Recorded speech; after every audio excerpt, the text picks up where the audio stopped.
Well, good morning, everyone, and welcome back. I appreciate you being with me. Happy Tuesday morning to you.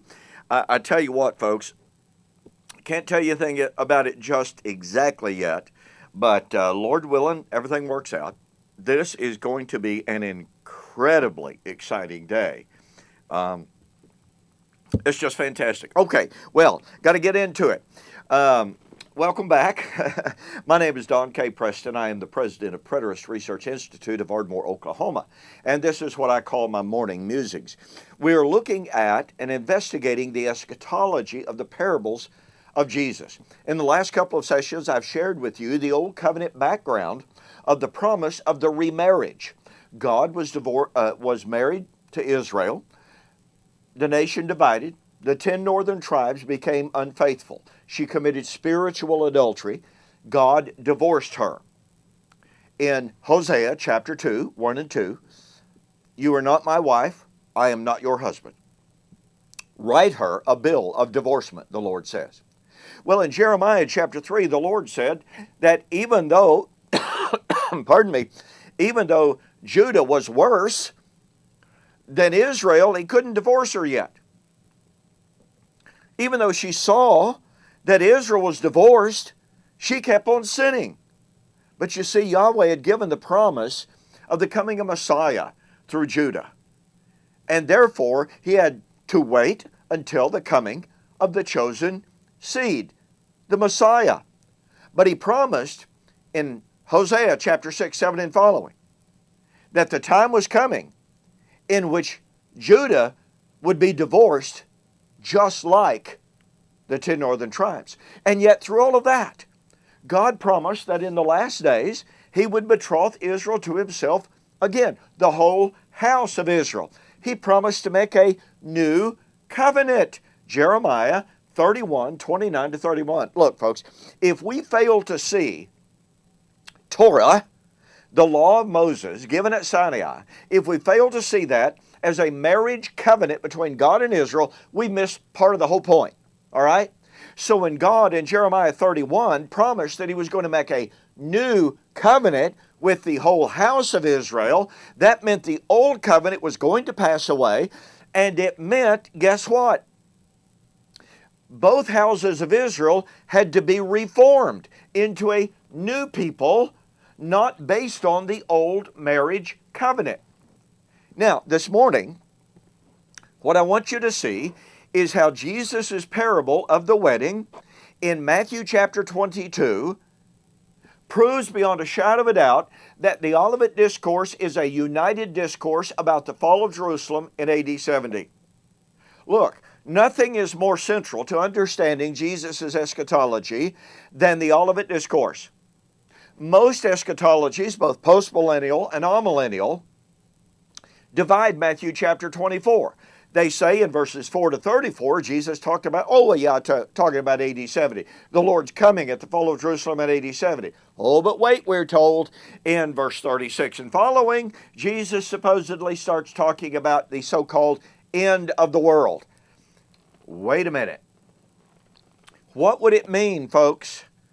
What would it mean if it could be demonstrated categorically and positively that the entirety of the discourse was about the fall of Jerusalem and Jesus' coming in that event? Talk about profoundly impacting our understanding of eschatology. Because you see, the Olivet Discourse serves as the foundation and as the source for Paul's eschatology in Thessalonians, as I demonstrate in my book, We Shall Meet Him in the Air, The Wedding of the King of Kings. The Olivet Discourse serves as the fountain and the source of the Apocalypse, John's record of the Apocalypse in the book of Revelation. Now watch this. In Matthew chapter 22, a man made a great wedding feast for his son, sent out his servants to call those who had been invited. They were mistreated, they were persecuted, they were slain. The master sent out his army. He killed those men, those wicked men, and destroyed their city. As Donald Hagner says in the Word Biblical Commentary, it is impossible to read this without seeing AD 70. Well, I agree, but watch this. At that time, the servants were sent out to call others to the wedding. There was no long delay. There was no postponement of the wedding.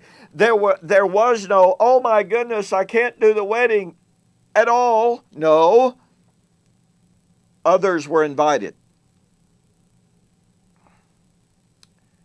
The wedding proceeded. And now watch this. In Matthew chapter 25, Jesus tells us the parable of the 5 wise and the 5 foolish virgins. I don't have to give all the details of that for you to know that it's the coming of the parable. There is the parable of the coming of the bridegroom for the wedding. But what is this? This is the, quote, second coming of Christ. Virtually everyone admits that. They agree to that. Okay, wait a minute.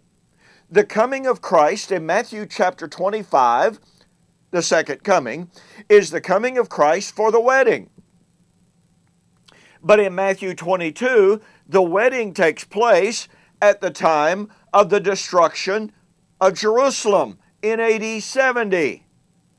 Therefore, the second coming of Christ in Matthew chapter 25 occurs at the time of the judgment on Jerusalem in AD 70.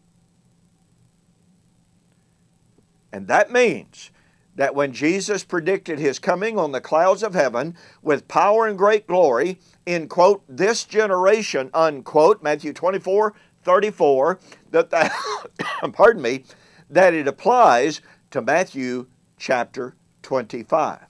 And the Olivet Discourse is one united discourse about the Lord's coming and the end of the age in AD 70. Hey, look, you really need to get a copy of my book, We Shall Meet Him in the Air, The Wedding of the King of Kings. Go to my websites, BibleProphecy.com, Eschatology.org. Order the book, say that you saw the offer on YouTube or Facebook, and I'll refund your shipping. Hey, thanks again for joining me for this morning's Morning Musings. We'll see you on the flip side, and yeah, we've got a whole, pardon me, we got a whole lot more on the parable of the wedding feast in Matthew 22.